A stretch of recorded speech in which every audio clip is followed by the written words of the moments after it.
5 fakta karomah Gus Dur yang menakjubkan. Muslimmoderat.net. Siapa yang tak kenal dengan Gus Dur, ulama yang penuh kontroversi dengan banyak karomah yang tak banyak orang tahu. Berikut kami ulas 5 fakta karomah beliau yang kami ambil dari berbagai sumber terpercaya. 1. Kisah makam Surya Memesa dan ziarah Syekh Ali Uraidi bin Imam Ja'far Shodiq. Di sela-sela acara tahlilan hari ke-7 wafatnya Gus Dur di Ciganjur, Jakarta Selatan, Selasa 5 Januari, Said Akil pernah diajak ziarah ke pedalaman Tasikmalaya. Penjulan, Gus Dur membawanya ke sebuah kuburan yang sepi. Untuk mencapai lokasi saja harus menyeberang sebuah situ atau danau. Saat tiba, Gus Dur menuju sebuah makam.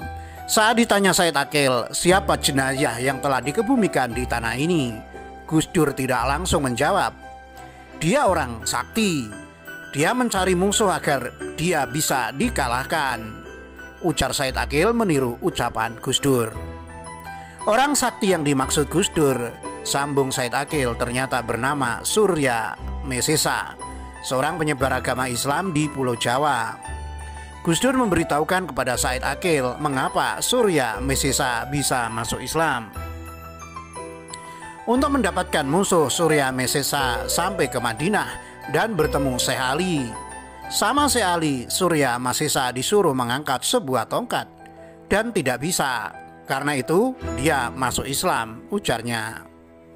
Ceritanya, Gus Dur bersama Said Akil ingin membacakan surat Al-Fatihah untuk Syekh Ali sebanyak 1000 kali. Namun ketika mereka baru membacakan Al-Fatihah sebanyak 30 kali, tiba-tiba seorang polisi datang mengusir mereka dan mengatakan, musyrik, haram. Untung saja mereka bukan penduduk setempat, sehingga tidak dihukum berat. Karena bagi mereka ziarah kubur adalah larangan berat. Namun Gus Dur sempat marah kepada polisi itu. Kamu musuh Allah, Wahabi, kata Gus Dur seperti dikutip Said Akil saat memberi testimoninya usai memimpin tahlilan 7 hari di Ciganjur, Selasa 5 Januari malam. Said Akil bercerita, Gus Dur berziarah ke makam Syekh Ali Al-Uraidi karena Syekh ini konon sempat mengalahkan seorang yang hebat bernama Surya Mesesa. Ia merasa tak terkalahkan, bahkan untuk mendapatkan musuh, Surya Mesesa sampai ke Madinah dan bertemu Syekh Ali Al-Uraidi.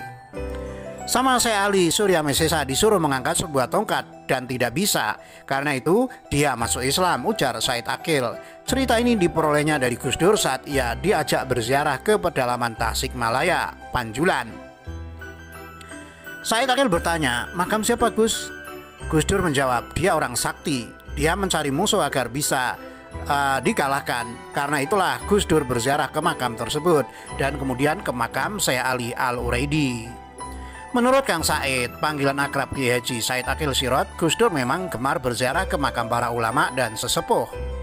Selain mendoakan mereka, dengan cara itu Gus Dur merangkai sejarah peristiwa yang terjadi beberapa ratus tahun yang lalu, yang bahkan tidak tertulis dalam buku sejarah. Namun ada yang menarik ketika Gus Dur berziarah ke satu makam.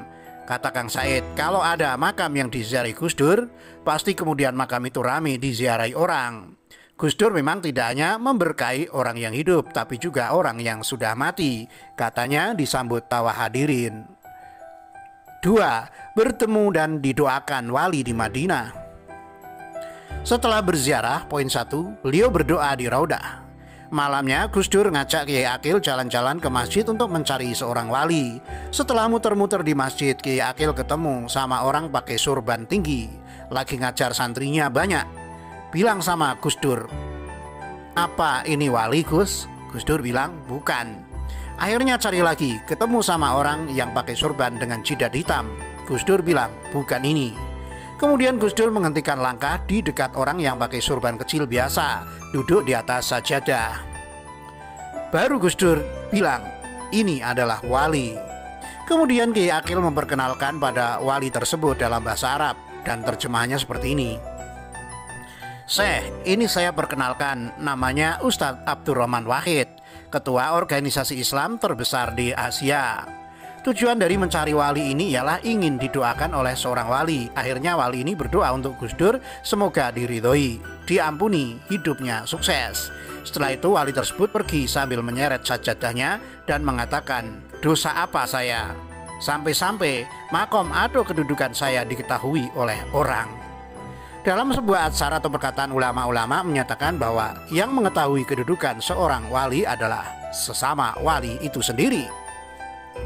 3. Membuka langit. Semasa menjadi Presiden Indonesia, Gus Dur sangat rajin menjalin silaturahmi dengan pemimpin negara lain. Satu kebiasaan baik yang telah dikembangkan sejak sebelum ia menjadi presiden kepada masyarakat. Salah satu lawatan pentingnya adalah ke India di awal Februari 2000. Setelah perjalanan panjang dari Eropa, di negeri yang dialiri sungai Gangga ini, Gus Dur bertemu dengan PM Atal Bihari Vajpayee dan Sonia Gandhi dan menerima gelar doktor honoris causa dari Universitas Jawaharlal Nehru. Perjalanan panjang keliling Eropa dan pulangnya melewati India dan dilanjutkan ke Korea Selatan. Ini menggunakan pesawat kepresidenan yang tentu saja memiliki standar keamanan dan pelayanan yang terbaik untuk orang paling penting di Indonesia.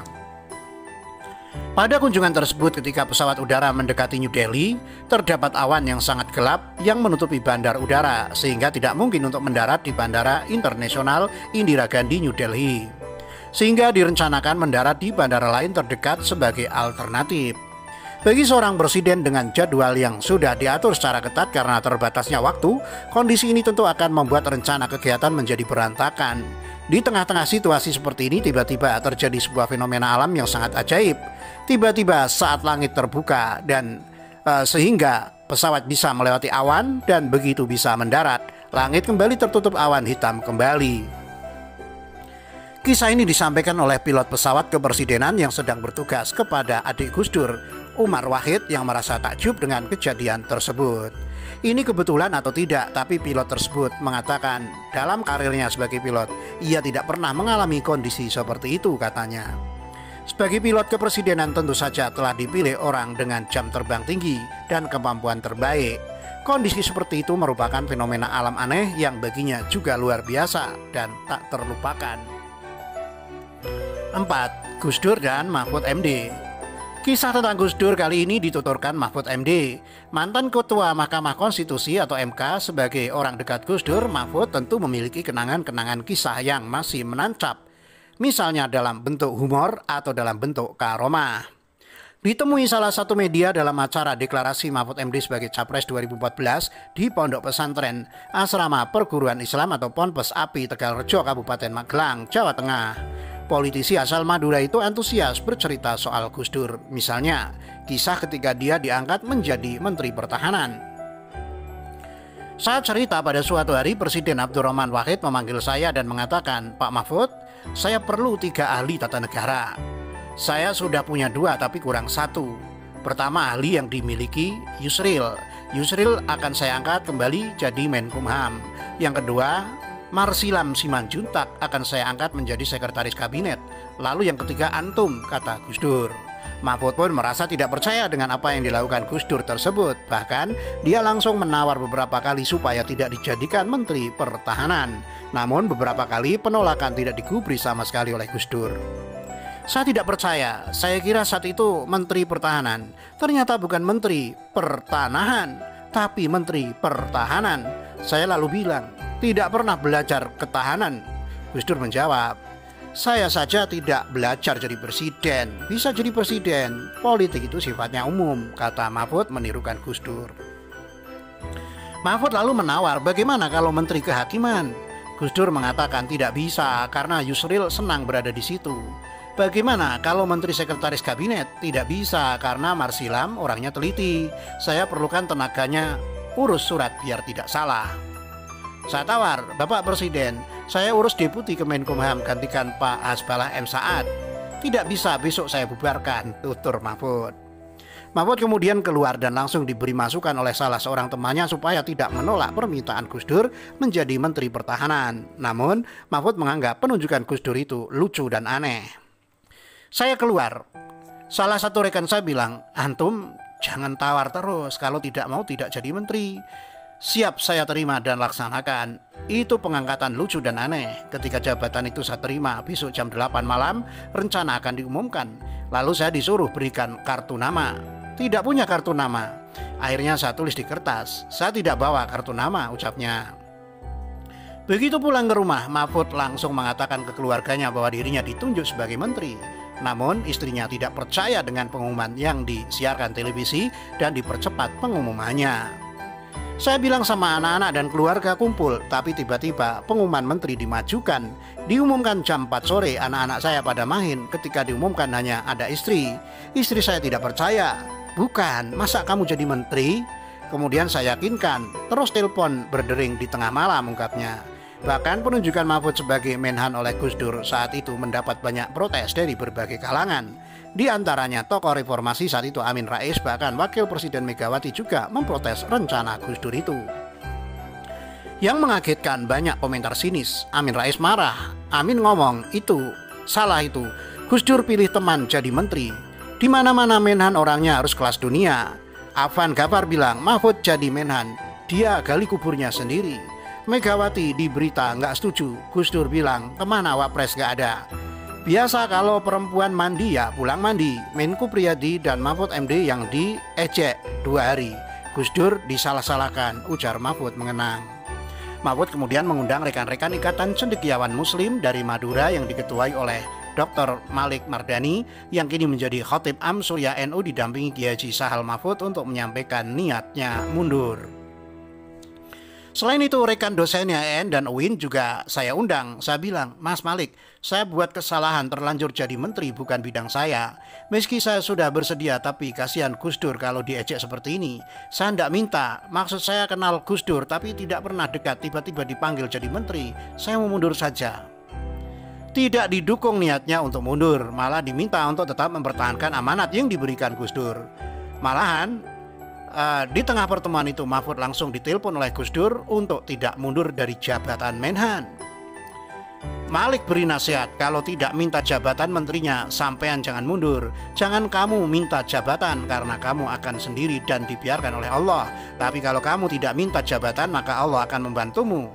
Tiba-tiba handphone berdering, sedang ada tamu. Halo Pak Mahfud, ini ajudan presiden, mohon bicara. Presiden bicara, saya lagi di Gresik. Pak Mahfud sedang meresmikan semen Gresik. Pak Mahfud jangan mundur, selorohnya. Momentum itu bagi Mahfud terasa aneh dan ajaib karena seolah-olah Gus Dur mengetahui pertemuan itu tanpa diberitahu oleh siapapun. Dia tidak tahu apakah itu sesuatu yang kebetulan atau tidak, tapi dia menilai sepertinya Gus Dur dari kejauhan tahu. Anda bekerja saja, sebulan ke depan nanti jadi orang hebat. Dari situ kemudian saya belajar sehingga saya simpulkan cerita tentang Gus Dur. Apa yang saya bawa dari amanat Gus Dur adalah ikon NU terkemuka. Amanat seperti ditulis dalam spanduk depan amanat yang dibawa. Pikirannya Gus Dur adalah Ahlus Sunnah wal Jamaah, pungkas Mahfud. 5. Weruh sadurunge winero. Kiai Haji Abdurrahman Wahid, mantan Presiden RI yang keempat, sudah lama saya kenal melalui siaran televisi, koran-koran dan buku-buku yang memuat pemikiran beliau.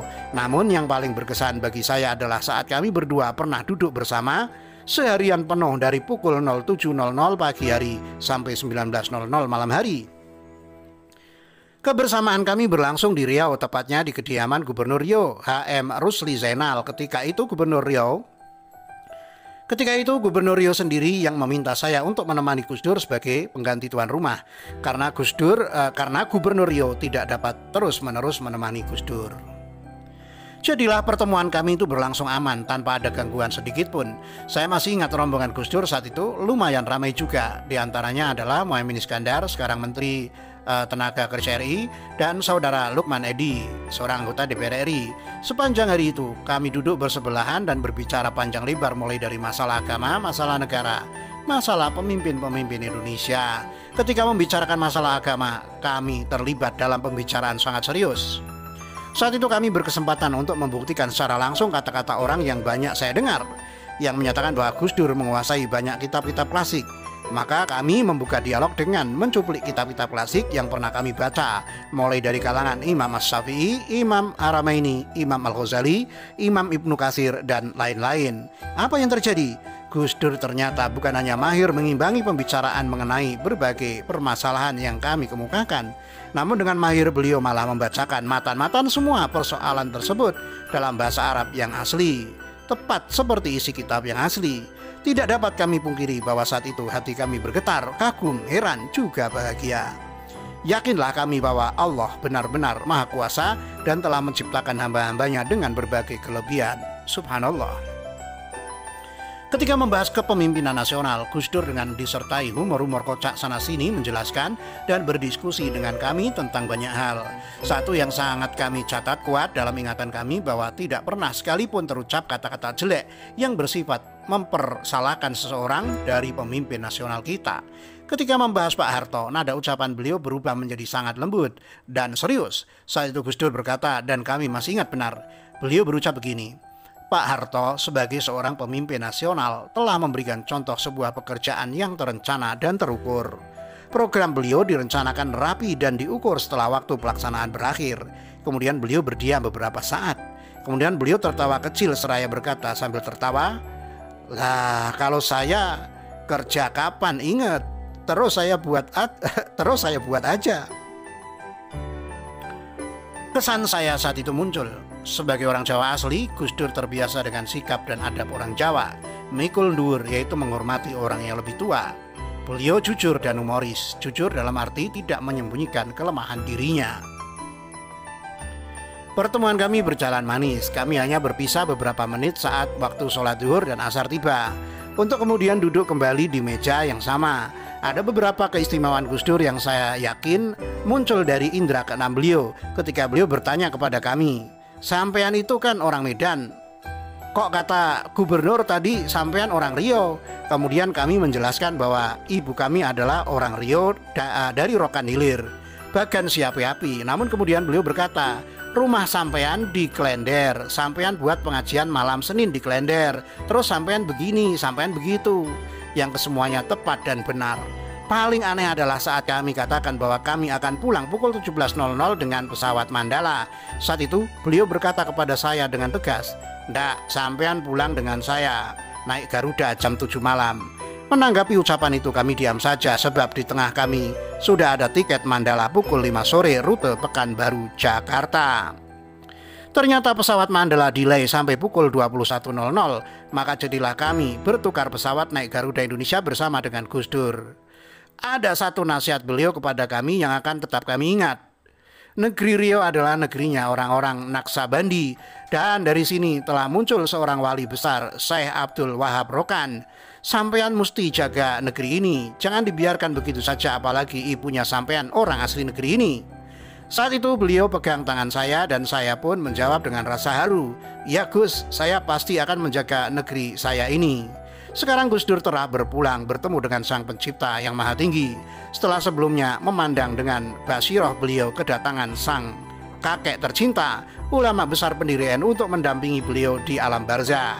Kami berdoa semoga beliau nyaman berdekatan dengan kakek dan bapak beliau di Tanah Jombang, pesantren keluarga besar Syekh Asy'ari. Selamat jalan Gus Dur. Nasihat panjenengan senantiasa akan kami ingat sebagai kenangan manis antara orang tua kepada anaknya.